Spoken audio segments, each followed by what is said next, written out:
Everyone, my name is Hassani Pettifor. Welcome to the morning show. Good to have each and every one of you here with me, wherever you are from, around the city, around the state, around the country, around the world. We want to know who you are so that we can recognize you.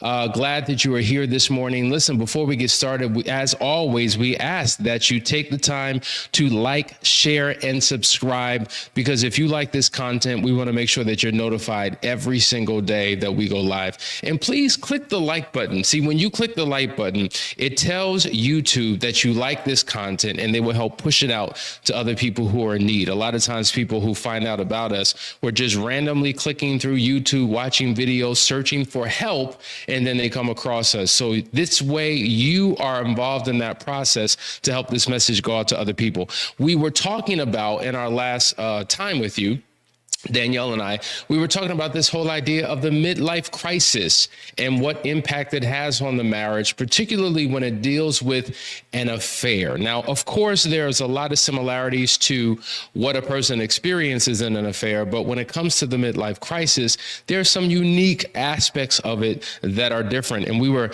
unpacking that and understand that a midlife crisis is simply an identity crisis that you have at a different season of life. Usually people who have identity crises is much earlier in life, but the midlife crisis is an identity crisis once you reach that halfway mark, which is around 40-ish, 50-ish years of age. And so let's dive in deep, because we want you to self-identify if this is you, or we want you to be able to understand what your spouse may be going through. A couple of things we're going to hit on. Before we get started, how could I forget? Listen, guys, Last Chance Weekend is coming up. Actually, that says January. That's actually what we're doing. But the next one coming up is actually going to be in February. So February the 21st through the 23rd, the 23rd. You have over a month to register.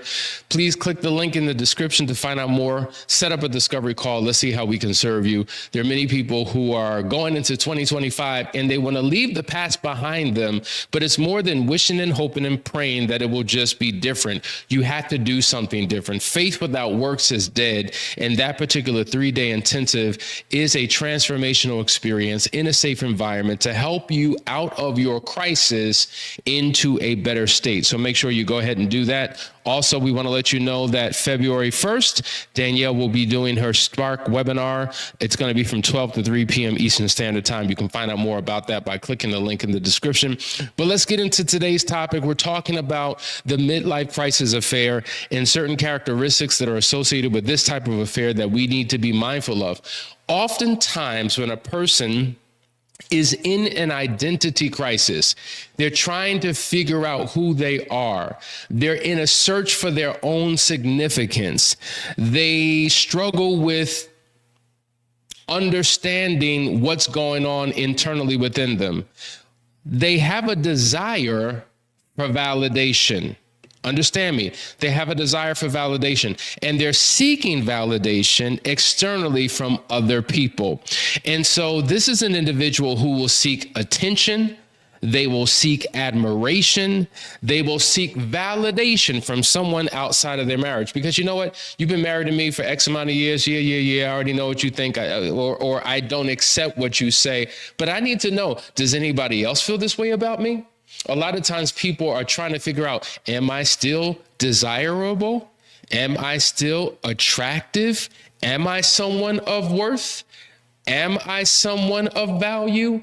And they're looking outwardly to find an answer to what they're struggling with inwardly. Now, the challenge is, if I'm always looking for external validation to help deal with and heal something that's internal, I will never have a solve, because nothing external solves an internal issue. So for instance, if I struggle with insecurity, well, where's my struggle with security? It's within, not without. So I'm looking for situations, circumstances, people, places, and things to make me feel secure. And so when I have what I think is something that helps me feel secure, it doesn't necessarily solve the internal battle and struggle. And so stop looking outwardly, look inwardly. It kind of reminds me of the movie that many of us have seen growing up, The Wizard of Oz. They went on this journey, the lion, what was it? The Scarecrow, the Tin Man, and the lion with Dorothy trying to get to the wizard, trying to seek some validation from the wizard. What does the wizard do? He gives them these symbols.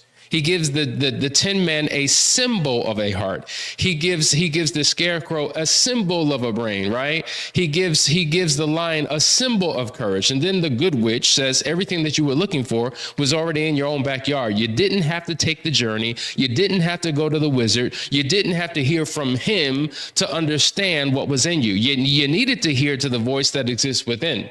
Right? Because we all have a voice that exists within. That is the God factor. Because if you were created in the image of likeness of God and you listen to that inner voice, that Holy Spirit, it will lead you and guide you into all truth. So stop seeking validation from outside individuals, seek it from within. And so in this type of affair, the affair partner often represents, in many cases, a fantasy for this person struggling with a midlife crisis. So think about it. They're seeking validation, but the person who they're getting the validation from represents something that they have been longing for that they no longer have. As I'm in my middle age, now I'm dealing with the fact that I have probably less years ahead of me than what I have behind me. So I'm battling with age. I'm battling with mortality. I'm battling with, well, what happens as I get older in life? And so I'm looking for someone to remind me of my youth. I'm looking for someone to help me reverse my age. And as I age and get older and can't reverse my age, at least I can feel younger. At least I can experience younger. And so this is why oftentimes people in the midlife crisis affair are looking for younger women or younger men to help them to tap into their own youthfulness, to help them to feel attractive again, to help them to feel desirable again. And that's the challenge. And so the reality is, if I'm not secure within my own self, I'm going to look for other things to make me feel what I should be feeling internally, and that becomes a major problem. So validation, the desire for validation, is the first sign that we're talking about today when it comes to midlife crisis. Let's go to the next one. There's a projection of idealism, okay? A projection of idealism. We want things to be ideal. We want things to be perfect. We're looking at the flaws. We're looking at the cracks. We're looking at all the things that we don't like. And we have this image of what perfection looks like, and we're in search of it. And the person that we've been doing life with for all these years, our spouse, we already know their weaknesses, faults, and flaws. We already have issues. We already look through a lens of criticism, and we're looking for someone who represents what is a perfect image. Now, the fact of the matter is, when you enter into an affair, you never get all of who that person is. You're getting, they say you leave your 80% to search for that 20%. And so all you're really getting is 20% of that person. You don't make decisions with them. You don't raise kids with them. You don't pay bills with them. You don't deal with health issues and concerns with them. All you have is a limited experience with them where they show up as their best, right? And so you take that 20% experience with them and think it's 100%, and then get caught up in comparisons between this woman and your wife, this man and your husband. And now you begin to fool yourself, believing that everything that you've always wanted and everything that you've always longed for could be found in that affair partner. And then so what we see is, sometimes people will leave their spouse, their primary partner, for the affair partner. And then they're hit with the reality of, wait a minute, this is not who I thought you were. I thought you were this, but it's really something else. Why? Because all you got was a sliver and a portion and the best version of who they are.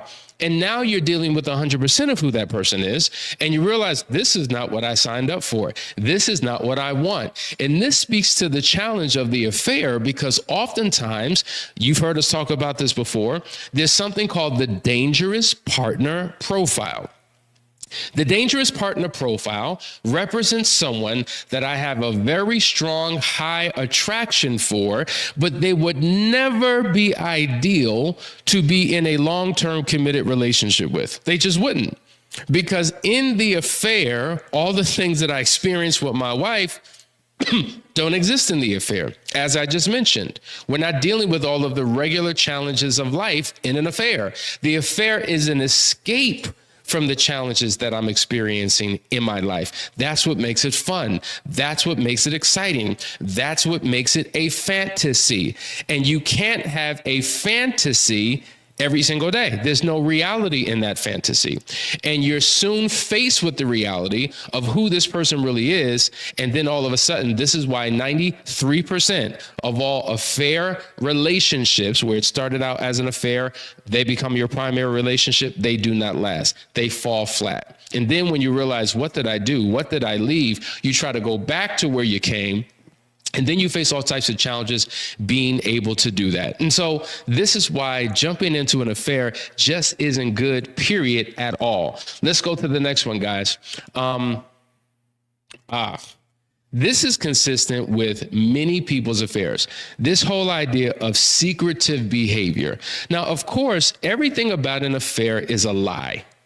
We know that, right? And so what you're trying to do is maintain the secret. You're living a very clandestine life, a secret life, as we would say, a double life. Now, there are three lives that we live all at the same time: a public life, a private life, and a secret life. So who you know me as publicly is very different than the secret life that I live. And in this secret life, I'm engaging in this affair. And so this is where the secret phone calls take place. So now I have to leave my wife or my husband in their physical presence so I can engage in phone calls. So now I'm staying up late at night, having secretive phone calls, or while I'm at work, I'm getting a burner phone, right? And I'm having all types of phone calls all throughout the day, all throughout my breaks, all throughout the time where I should be working. Sometimes we don't use a burner phone. Sometimes we use our own phone. So when the affair is exposed and the spouse gets access to the phone records, they're seeing hundreds and thousands of hours spent engaging in phone calls, but yet you never have time for me. When I call you, you're busy. You're in a meeting. You can't talk right now. You're with a client. You're involved with something. But then I see the truth. You've been engaging in dialogue with this person all day, all night. When I see the text message exchanges, there are hundreds of text messages back and forth, not just throughout the course of the day, but in the wee hours of the morning. So I'm thinking that you're laying in the bed with me and we're in a deep comatose sleep, preparing for the next day at work. And you're up at 2, 3 o'clock in the morning, texting back and forth. And then when I get access to your phone and I read some of the messages and I see some of the pictures and I see some of the videos, I'm completely struck by the reality of what you've been doing. You've been living this secret life. Then I begin to search your social media and I'm seeing all of the exchanges, the DMs, the people that you follow, the likes and shares, all of the things that are happening in your secret apps that I discovered on your phone. You've been living a life of secrecy and it's become a habit for you. And so now when it's all exposed, because you've been lying this whole time, living in secret this whole time, it's not like a switch you turn on and now you start telling the truth. You're still maintaining the lie. You're still engaging in the trickle truth. You still don't want me to know. You're giving me half information. And when I think that I know it all, I really don't know it all. And when more truth comes out, it feels like we just gone all the way back to ground zero because I thought you told me everything, but you really didn't. You're still lying. You're lying about what you did. You're lying about who you are, but yet you want to stay in this marriage. What motivation are you giving me to stay in the marriage if you continue to do the same things that you were doing where you were involved with the affair? You see the struggle? So secret behavior. All of a sudden, you start working late. You get off at 5 o'clock, but for some reason, you keep coming home at 8 because you have this project, you have this assignment. Oh, yeah, you got a project, all right. And you're using work as an alibi. And so you have other people on call, right? Hey, if the wife calls, tell her I'm in a meeting. Hey, listen, I got to work with this client. So if my wife reaches out, just let her know who I'm with. So now you have your employees lying for you. And so she thinks that, oh, you're working hard, that you're doing things to support the family, but yet and still you're in an affair relationship and you're using work as a cover. Or maybe, hey, I got to go to the gym. So now you have a routine of waking up early in the morning and you're out before she even wakes up. And you're using that time to connect with. Now, whether that's on the phone, whether that's through social media, whether that's in-person meetups, this is what you're doing. You're living a double life. But eventually these worlds collide. Your private secret life crosses, and then it all comes out and it is exposed. Now, one of the challenges that many people face when it comes to careers, if you have a career where you're always traveling, we see this happen all the time. Hey, babe, I got a business trip. I got to go away for 3 days. In fact, you know what? I was thinking about going a day early just so I can clear my mind, just so that I can relax before this conference. Because, you know, I'm in this conference, for, 10 hours a day. And I figure I'd just go a day early and come back a day late, right? And so, wait a minute. So you have a 3-day conference. You want to go a day early and then come back a day late. So now you're going to turn this 3-day conference into a 5-day conference? Okay. And you're just going to be with the buddies. You're just going to be relaxing in your hotel. And it's used as a cover to engage in an affair. Why? Because you're flying her in. You're flying him in. You're meeting at different places. Or maybe you gave the impression that you had to go to Cleveland, Ohio for a work conference, but really you're in Miami. Really, you're in New Orleans. Really, you're someone else living it up. You're not at a work conference at all. You're on a little getaway. And see, these are the things that we do. We're taking these solo trips, right? And using work as a cover. We're not engaging in date nights. We're not engaging in family activities anymore because we're diverting our time into places and spaces where we should not be in an affair relationship. And then eventually it all comes out. These are the signs. These are the symptoms.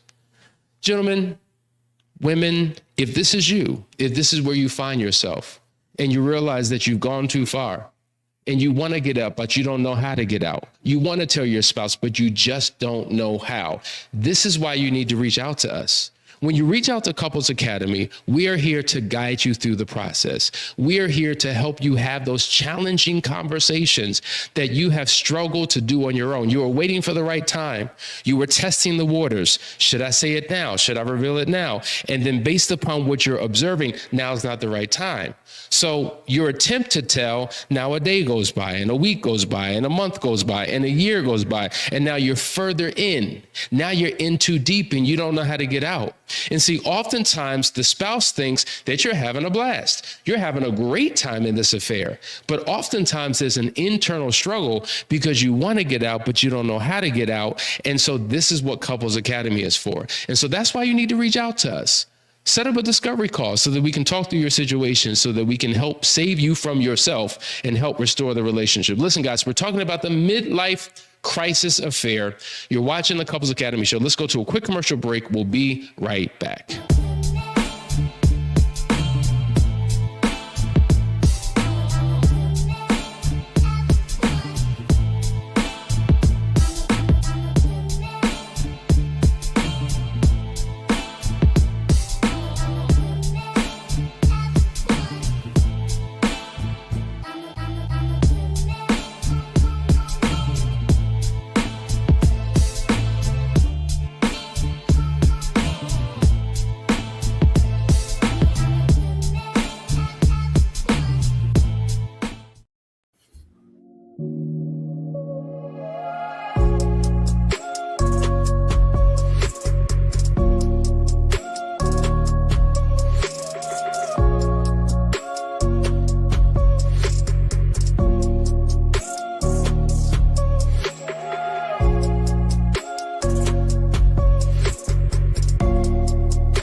That's right, everybody. You're watching the Couples Academy show. Once again, my name is Hassani Pettiford, and I hope that you're enjoying what you're hearing today. We're talking about the midlife crisis. We're talking about oftentimes the affairs that we wind up in if we're facing an identity crisis in our lives and think that the affair is a solution to this crisis, which it is not. This is why you need help. This is why you need a coach. This is why you need a community of individuals who can support you to become the best version of yourself so that you can get out of this crisis and get back to your normal, healthy self. We're talking about the symptoms and the signs and the behaviors and the patterns associated with an affair. Let's go to the next one. Oftentimes in an affair, we know that there's this thing called secretive behavior. Okay, now when it comes to the secretive behavior, we just got finished talking about that, right? We're using the phone, we're using the text messages, we're using social media, we're going on these private trips, we're doing all these things to engage in this affair, and it becomes a cover, but eventually the secret is exposed, it all comes out. And so oftentimes this secretive behavior is because we've lost our connection with our spouse. This is what we've done. Because I don't feel connected with you, I'm going to try to go out and connect with somebody else who can serve me in a way that I feel like I'm not being served with you. And so there's a withdrawal that is taking place. We call this the emotional withdrawal. Now, at the end of the day, the first thing that most couples lose after they say I do is their emotional connection. It was very strong in the very beginning. We spent quality time together. We went on dates. We engaged in recreational companionship. We had all types of great conversations. We just enjoyed our space. But when challenges began to arise in the relationship, there was a disconnect. And so oftentimes we don't know how to handle this conflict. And so it creates a gap and a wedge. And because we don't know how to deal with conflict resolution, it creates a further divide. And slowly but surely, there's this huge gap. And when there's a huge gap between us, it's easy for anyone or anything to enter in between that gap to take our attention away. And that's how sometimes we get caught up in these affairs. And so there's this distance that we experience. And one of the culprits is time. When you're working different shifts, when you're involved in different extracurricular activities, when you have different friend groups, when you're dealing with the children, when you have different hobbies and interests, it takes away the time that you two spent with one another. And that is the culprit, the lack of time. And because we don't spend time together, we begin to drift. And when we begin to drift, all of a sudden, our focus and attention is towards other things. And so rather than being connected to each other, we connect to other things. This is why we say there's a major difference between quality time and physical proximity. We can be in the same home, the same physical approximate space, but we're in two different worlds. You're in the office, I'm in the kitchen. You're in the man cave, I'm in the living room. You're in the bedroom, I'm in the basement. And the only time we come together maybe is to eat a meal. But if we're that disconnected, we're not even eating together. Matter of fact, I'm gonna get something on my way home from work. When you cook, guess what? You're not cooking for me, you cooking for you. And if you're nice enough to leave some leftovers, you'll let me know that it's in the fridge. But sometimes couples are so disconnected, they don't even do that. It's an every man for him or herself mentality. You do you, I'ma do me. I ate my food. Did you eat? Figure it out. See, so now we're roommates and we're not even healthy roommates. It feels like I'm sleeping and living with an enemy, someone who doesn't care, someone who doesn't even they're not even concerned about my well-being. And so those are the internal conversations that I'm having with myself because I'm not having conversations with you. And so it leads to a withdrawal. So now conversations become strained.